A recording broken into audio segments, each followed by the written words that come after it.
वक्रतुंड महाकाय सूर्यकोटि समप्रभः निर्विघ्नं कुरु मे देव सर्वकार्येषु सर्वदा। आज भगवान गणेश को साक्षी मान करके इनकी पावन सन्निधि में, वैसे तो हम तो गुरु भगवान राम कृष्ण हनुमान परात्पर शिव परमात्मा की उपस्थिति में, उनकी सन्निधि में, उनकी शरणागति में ही हर पल रहते हैं। यही हमारे योग का, अध्यात्म का, सनातन संस्कृति का मूलभूत आधार तत्व है। फिर भी आज कुछ मुझे विशेष कहना है, क्योंकि आज से अमेरिका भारत पर 50% टैरिफ लाद रहा है। एक नया न्यू वर्ल्ड ऑर्डर, नई वैश्विक परिवेश, नई वैश्विक संकट, संघर्ष, चुनौतियां, उनके बीच में हमें क्या करना है। एक तो अपने आप को मजबूत बनाने के लिए सुबह उठ करके आंवला, एलोवेरा, गिलोय, गोधन, अर्क, हनी, ये एक एक चम्मच तेज गर्म पानी में डाल करके पी लेना। ये उठते ही पीना। सुबह उठ करके माता भूमि ही पुत्रम पृथ्व्या मातृ देवो भव पितृदेवो भव आचार्य देवो भव, माता पिता गुरु सत्ता ऋषि सत्ता गुरु ऋषि परंपरा को प्रणाम करके ये तेज गर्म पानी में ये पीना। पेट साफ हो जाएगा। फिर शौचादि से निवृत्त होकर के 1 चम्मच गाय का घी ये पी करके 1 चुटकी नमक लेके तेज गर्म पानी पी लेना। फिर इम्यूनिटी अच्छी होनी बहुत जरूरी है, और उसके लिए आपको कुछ बता रहा हूं। ये एक करक्यूमिन गोल्ड बड़ी जबरदस्त है। सबको जरूरत है एक करक्यूमिन गोल्ड की। इसमें 95% एक्टिव करक्यूमिन है, जो आप 1 चम्मच हल्दी, क्या 2-3 चम्मच हल्दी खाते उसमें भी नहीं मिलता, उसमें 1 गोली में मिल जाता है। फिर न्यूट्रिला डेली एक्टिव, विटामिन के नाम पर, न्यूट्रिशंस के नाम पर बहुत उल्टी पुल्टी चीजें आप खाते रहते हो, ताकत की दवाओं के नाम पर, विटामिन के नाम पर। वो सारी सिंथेटिक, न्यूट्रास्यूटिकल सिंथेटिक दवाएं, सिंथेटिक जूते चप्पल कपड़े सिंथेटिक, पूरा इन्वायरमेंट सिंथेटिक, पूरे hair care, dental care, skin care, इनसे आपकी इम्यूनिटी पूरी ध्वस्त हुई है। तो ये curcumin gold, Nutrela daily active, ये इम्यूनोग्रिड गोल्ड, ये तो बहुत ही जबरदस्त है इम्यूनिटी के लिए। अश्वगंधा, शतावरी, सफेद मूसली, कोंच बीज, बला बीज, रिद्धि वृद्धि, जीव कृष्ण, मेदा, महामेदा, काकोली, क्षीर काकोली, बला, और इसमें जितने भी इम्यूनिटी को बढ़ाने वाले आयुर्वेदिक तत्व, उसके अलावा स्वर्ण भस्म, अष्टवर्ग के अलावा, ये एक बार सुबह सुबह अपने आप को सशक्त बनाने के लिए इसका सेवन कर लें। जिन को बहुत ही ज्यादा दिक्कत है, ये पीछे 8 सिर पे चढ़ेगा क्या, तो ये जिनका बहुत ही ज्यादा इम्यूनिटी कमजोर है, वात और कफ की दिक्कत है, वो स्वर्ण शिलाजी, शेष, ब्रोनकोम, श्वासाड़ी, जिनका फेफड़ा कमजोर है, जिनका लिवर कमजोर है, लिवोग्रिड, किडनी कमजोर है, रिनोग्रिड, शुगर है तो मधुनाशिनी मधुग्रिड 1-1 गोली, जिनको बीपी है मुक्तावटी 2 गोली खाली पेट या बीपी ग्रिड, जिनको थायराइड है थायराइड, और फिर ऊपर से ये सामान्य पानी न लेकर के धनिया का पानी ले लेना। वैसे सामान्य रूप से धनिया का पानी थायराइड के लिए, लौकी का जूस कोलेस्ट्रॉल के लिए, हार्ट के लिए, प्रोस्टेट के लिए, किडनी के लिए, पूरी बॉडी को डिटॉक्स करने के लिए अच्छा होता है। तो अलग अलग प्रकार का अनुपान का सेवन कर सकते हैं। ये तो सुबह सुबह अपने आप को संभालना।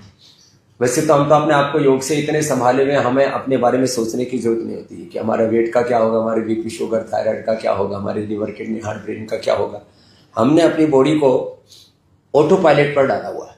एक ऑटो पायलट मोड इसको बोलते हैं कि आपने योग किया और ऐसे आयुर्वेद के साथ योग, आयुर्वेद और स्वदेशी को, सनातन जीवन पद्धति को अपना जीवन शैली बना लिया।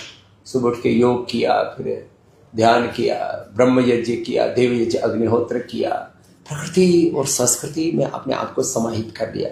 सन्मुख होए जीव मोहि जब ही जन्म कोटि अगनाशहि, अब ही राम कृपा नाशहि सब रोगा, जो यही भांति मनहि संजोगा। नाश रोग हरे सब पीरा, जपत निरंतर हनुमत वीरा, संकट त हनुमान छुड़ावे, मन क्रम वचन ध्यान जो लावे। मेरो वैद्य गुरु गोविंदा, भगवान का नाम परम औषध है हमारे, भगवान का नाम परम औषध है हमारे। तो ये तो एक वैयक्तिक जीवन के बारे में बात की। अब ट्रंप ने जो टैरिफ लगाया, अमेरिका ने जो टैरिफ लगाया, और एक न्यू वर्ल्ड ऑर्डर तैयार हुआ जिसमें यदि अमेरिका, चाइना, रसिया, मिडिल ईस्ट के कुछ देश और यूरोप के कुछ देश मिलकर के एक नई शक्ति के रूप में खड़े हो जाते हैं, तो फिर अमेरिका की दादागिरी कहो, गुंडागर्दी कहो, अमेरिका की जो तानाशाही कहो, वो अपने आप खत्म हो जाएगी। लेकिन ऐसी बात नहीं बनेगी। मैं 3 तरह के भारत में लोग हैं, एक अत्यंत जागरूक नागरिक, अत्यंत संवेदनशील पुण्यशील आत्माएं, दूसरे कुछ ऐसे उदासीन से, तटस्थ से, ऐसे बस इधर उधर लुढ़कते रहते हैं, फैंस पर बैठे रहते हैं। कभी उनमें देशभक्ति का ज्वार जग उठता है, कभी कभी एकदम उदासीन जैसे हो जाते हैं, और कभी कभी तो अत्यंत मूड हो जाते हैं। तो अत्यंत जागरूक, अत्यंत मूड, और कुछ ऐसे मध्यम कोटि की जीवात्माएं। अरे भाई, कभी तो सोचो देश के लिए। सारे वर्ल्ड की इंफॉर्मेशन अब आपको चिपटी के ऊपर मिल जाती हैं, आपको ग्रोक पर मिल जाती है। पूछ के देखो 250, 300, 400, 500 साल पहले भारत कितना समर्थ था, कितना ऐश्वर्य था, विदेशी आक्रांता कितना लूट करके लेके गए। ईस्ट इंडिया कंपनी से लेकर के, मुट्ठी भर अंग्रेजियों से लेकर के, मुट्ठी भर मुगलों से लेकर के, बाबर से लेकर के, तमाम तरह का। फिर उस समय तो मोहम्मद गोरी, महमूद गजनवी, फिर जो है अलग अलग प्रकार के विदेशी, नादिर शाह कैसे कैसे लुटेरे आए, इन सब की कहानी आपने कुछ तो सुनी रखी है। अब ये जो विदेशी आक्रांता आए, आतताई आए, और मैं 2 शब्द प्रयोग करता हूं, ये जो आयातित संस्कृति आतंकित कर रही है हमको। इससे बचने का क्या उपाय है? तो बस इससे बचने का एक ही उपाय है, स्वदेशी शिक्षा। ये जो मैकाले की शिक्षा, इसको छोड़िए, भारतीय शिक्षा बोर्ड से जुड़िए। जैसे पतंजलि गुरुकुलम, आचार्य परम पतंजलि विश्वविद्यालय, इस शिक्षा की गुलामी से मुक्त होकर के इस देश में हम चला रहे हैं, और बच्चों में वो व्यक्तित्व, चरित्र, नेतृत्व घड़ रहे हैं। ऐसे वैश्विक नागरिक, दिव्य नागरिक, योगी योद्धा नागरिक तैयार कर रहे हैं। ऐसे आप भी तैयार कीजिए। शिक्षा की गुलामी से मुक्ति पाने के लिए 1835 में जो मैकाले इंडियन एजुकेशन एक्ट बना करके 5 लाख से ज्यादा भारतीय परंपरा से चलने वाले गुरुकुलों को ध्वस्त करके, गुरुकुलीय शिक्षा पद्धति को ध्वस्त करके केवल एक यात्रिक शिक्षा पद्धति हम पर थोप करके चले गए, और हम उसी में से जो भी स्टेट बोर्ड है, आज सीबीएसई से आईसीएसई, जितने भी बोर्ड है, सब वही गुलामी की शिक्षा दे रहे, बच्चों को गलत इतिहास पढ़ा रहे, और उनको आत्मबोध, उनको सनातन बोध, उनको भारत बोध, उनको स्वाभिमान तो है ही नहीं। तो अपने बच्चों को शिक्षा की गुलामी से मुक्ति दिलाइए, चिकित्सा की गुलामी से मुक्ति। ये सिंथेटिक दवाएं, synthetic hair care, dental care, skin care, जितने भी एमएनसी विदेशी कंपनियों की जो आर्थिक लूट, वैचारिक सांस्कृतिक लूट, गुलामी, दरिद्रता का जो दौर चल रहा, भारत माता को इन विदेशी ताकतों की पराधीनता से, बेड़ियों से, जंजीरों से मुक्त कराने के लिए आपको इस संकल्प लेना ही पड़ेगा। स्वदेशी शिक्षा, स्वदेशी चिकित्सा, स्वदेशी अर्थव्यवस्था, आर्थिक गुलामी, वैचारिक सांस्कृतिक गुलामी, फिर रोगों भोगों की, नशा की वासना की गुलामी, उपभोक्तावाद की गुलामी से अपने आप को उभारिए जरा, बहुत जरूरी। और जिस दिन ये देश इस स्वदेशी के व्रत से जुड़ जाएगा, उस दिन देश बहुत आगे जाएगा। भारत कमजोर नहीं था, आज भी भारत कमजोर नहीं, बस हमारा दिल कमजोर है, हमारी हिम्मत थोड़ी कम है। हम अरे ठीक है, सब ठीक हो रहा है ना, स्वामी रामदेव है ना देश को संभालने के लिए, मोदी जी है ना देश को संभालने के लिए, योगी जी है ना, अमित शाह जी है ना, राजनाथ जी है ना, देश को संभाल रहे हैं, परम पूजनीय मोहन भागवत जी जैसे संघ प्रमुख है ना, अच्छे अच्छे लोग हैं देश को संभालने के लिए। अरे भैया, आप अपने घर परिवार, बिजनेस, व्यापार पर ध्यान दो, अच्छी बात है, लेकिन देश के बारे में तो कुछ सोचो। और ये सोचने में दिक्कत क्या हो रही है आपको? जब विदेशी कंपनियों से ज्यादा सस्ते, अच्छे, अफोर्डेबल और क्वालिटी प्रोडक्ट आपको मिल रहे हैं, तो विदेशी प्रोडक्ट्स का इस्तेमाल क्यों कर रहे हैं? एक बात तो यहाँ से शुरू होती है। फिर बात बस अब संक्षेप में कहता हूँ, उसके बाद विस्तार से मैं फिर किसी दिन चर्चा करूंगा, और सुबह सुबह तो मैं रोज ही करता हूँ। एक तो मैं सबसे कहूंगा कि 400 रुपए का, आजकल 400 कुछ 500 रुपए का मोबाइल में बिलिंग करवा लेते, उसमें अनलिमिटेड कॉल्स, फिर और जितना आपको जरूरत हो अनलिमिटेड डेटा आदि आप खूब यूज करते हैं। आप कम से कम दिन में सुबह सुबह हो सके तो जब हमारे साथ आस्था पर इंडिया टीवी पर आप योग करते, उसी समय 10 लोगों को फोन लगाइए जिनको आप बहुत अधिक प्रीति करते हैं। प्रीति करने का अर्थ आई लव यू कहने से नहीं बात बन जाती। जिनको सच में आप उभारना चाहते हैं, ऐसे लोगों को सुबह सुबह फोन कीजिए, भाई 100 बजे के साथ योग करो और स्वदेशी का उपयोग करो। बोले इसमें कोई सोचने की बात नहीं है, अब तो ये बात एकदम जांची परखी है। ऐसे ही हम लोग यदि जागरूक ना हुए तो देश तबाह हो जाएगा। जब 2-4 ये मुगल आए थे, विदेशी आक्रांत आए थे, 2-4 जब अंग्रेज आए थे, उसी समय हम संभल जाते तो आज करीब 8-10 करोड़ ईसाई और करीब 20-25 करोड़ हमारे देश के अंदर अपने ही भाइयों को मुस्लिम ना बनाए होते। किसी को ईसाई बना दिया, किसी को मुसलमान बना दिया, किसी को कम्युनिस्ट बना दिया, किसी को और सोशलिस्ट के नाम पर और पता नहीं किस किस के नाम पर अलग अलग प्रकार के ऐसे आधे अधूरी फिलोसफियों का एक पूरा ऐसा मकड़जाल लोगों की चित्तों में भ्रांति डाल। भगवान श्री कृष्ण कह रहे न बुद्धि भेदम जनेत प्राज्यो अज्ञानाम कर्म संगीनाम। ये जो बुद्धि भेद भ्रांति के बीज डाल दिए। अरे ये भी तो ठीक है, सरफेस पर चीजों को ऊपर ऊपर से लोग देखते हैं, उसको बड़ा जो है महिमा मंडित करके उसको प्रस्तुत करते हैं। तो सारी दुनिया प्रेजेंटेशन, दुनिया में प्रदर्शन अलग चीज होती है और हकीकत सच्चाई अलग चीज होती है। ये सारी जो चकाचौंध पूरी ऊपर से आप देख रहे हो और ऊपर ऊपर से ठीक है तो चल रहा है सब कुछ, नहीं। आप किसी भी चीज के परिणाम को देखो, परिणाम क्या हुआ, और इतिहास से सबक लो। भारत की यात्रा मात्र 100, 200, 500 या 5000 सालों की नहीं है। भारत की यात्रा करोड़ों वर्षों की है, करोड़ों वर्षों का इतिहास। ये तो पूज्य आचार्य भाष्य जी ने एक दिन पूरा हमने विषय रखा था कि करोड़ों वर्षों की भारत की संस्कृति का, प्रकृति का, सनातन का जो इतिहास है, 1,96,08,126 वर्ष पुरानी जो अपनी सांस्कृतिक विरासत है, इसके बारे में हमने कई बार चर्चा की है।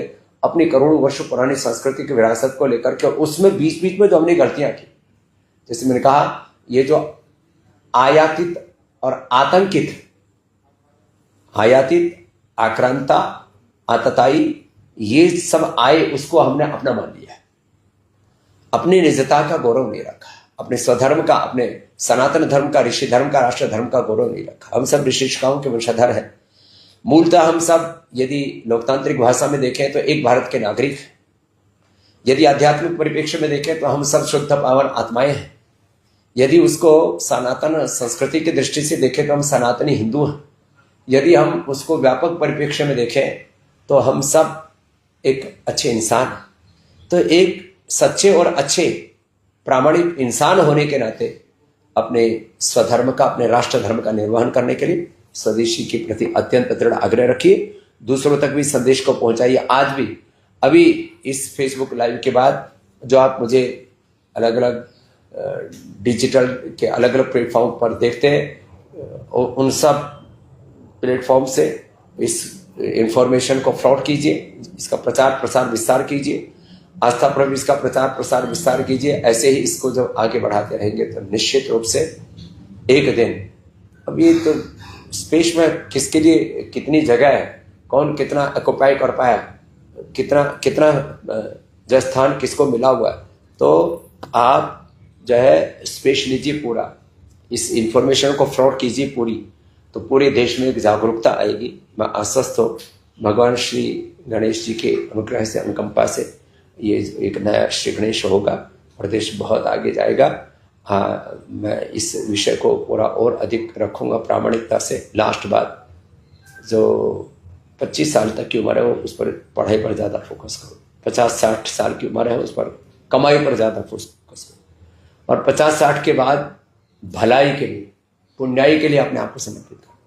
और सभी परिस्थितियों में 1-2 घंटा तो देश के लिए वक्त निकालो। यदि इतना भी आपने वक्त निकाला, हर गांव, शहर, गली, मोहल्ला में योग, आयुर्वेद और स्वदेश की अपनी अलख जगाई, भारत फिर से स्वस्थ, समृद्ध, संस्कारवान, परम वैभवशाली बनेगा ही बनेगा, इसमें कोई शंका नहीं है। और ये हम सबकी सामूहिक जिम्मेदारी, ये हम सबका सामूहिक उत्तरदायित्व, ये हमारा राष्ट्रीय दायित्व है, ये हमारा परम धर्म है, और यही हमारा वेद धर्म, ऋषि धर्म, सनातन धर्म है। किसी युग धर्म के अनुरूप हम अपने इस स्वधर्म को निभाते हुए, स्वदेशी धर्म को निभाते हुए, ऋषिकाओं के सच्चे वंशधरों के रूप में अपने आप कुछ ऐसा कीर्तिमान बनाए, कुछ ऐसे नए साम्राज्य स्थापित करें, ऐसा पुरुषार्थ और पराक्रम करें कि देश में अलग अलग प्रकार की जो सामाजिक, आर्थिक, राजनीतिक धार्मिक मजहबी चुनौतियां हम देख रहे हैं, इनका हम स्वयं समाधान बने। खाली समस्याओं के गिनाने से बात नहीं बनेगी। बस इसी आह्वान के साथ आज के इस गणेश चतुर्थी पर, गणेशोत्सव पर आह्वान करता हुआ कि हम सब मिलकर के जब आगे बढ़ेंगे तो ये देश जरूर बचेगा। फिर से परम वैभवशाली जगत गुरु, विश्व गुरु भारत बनेगा। भारत माता की जय। गणपति बप्पा मोरया।